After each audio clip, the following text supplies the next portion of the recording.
Hello guys, today I'm going to be talking about DNA replication. DNA replication produces two DNA identical replicates from one original DNA molecule. It is also a semi-conservative process, meaning that the two daughter helices have been produced, each containing one old strand and one new strand. DNA replication occurs at replication forks that move outwards from origins of replication, and there are three phases: initiation, elongation, and termination. Initiation of replication occurs at the origins. Initiation starts at origin of replication. DNA strands are anti-parallel. DNA replication always happens into 5' to 3' direction, but the addition of nucleotides takes place on the 3' end. Helicase is the enzyme that attaches on the double helix and unwinds it. Primase produces primers. Primers make sure that DNA polymerase attach on the strand so the process of replication starts. There are two strands. The top strand, which is the leading strand. The leading strand is continuous, therefore one DNA fragment is produced, and the lagging strand is discontinuous, which means that various fragments are produced. These fragments are also called Okazaki fragments. Backstitching process also takes place, which is the removal of primers and the ligation of the DNA fragments using the ligase enzymes. Telomeres stop both strands. If telomeres are not available, then the length of fragments shorten. Therefore, the presence of telomeres is necessary. The elongation process starts with the loading of the sliding clamp. The sliding clamp keeps the polymerase bound to the DNA template. The clamp loader locks on the sliding clamp, keeping it open, and also the clamp loader switches on due to the hydrolysis of ATPase, which is the release of ATP. Next step is loading of replicative polymerases. When the polymerases come in, they move into 5' to 3' direction on the leading strand and lagging strand both. The termination process means the completion of replication.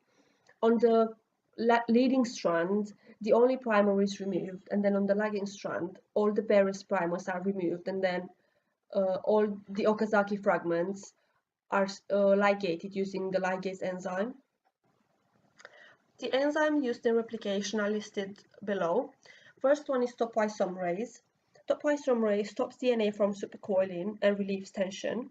When helicase starts unwinding, topoisomerase attaches and relieves the tension.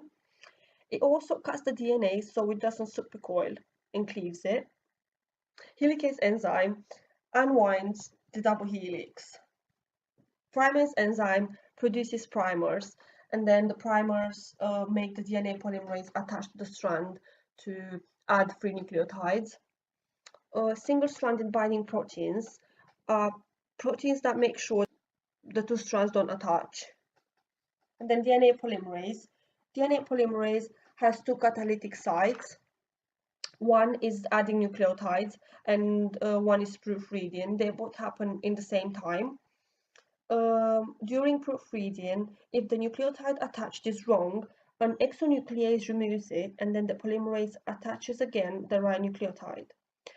Before DNA polymerase proofreads, the error rate is 10 to the 3, which means that one wrong base is attached at every 1000 bases.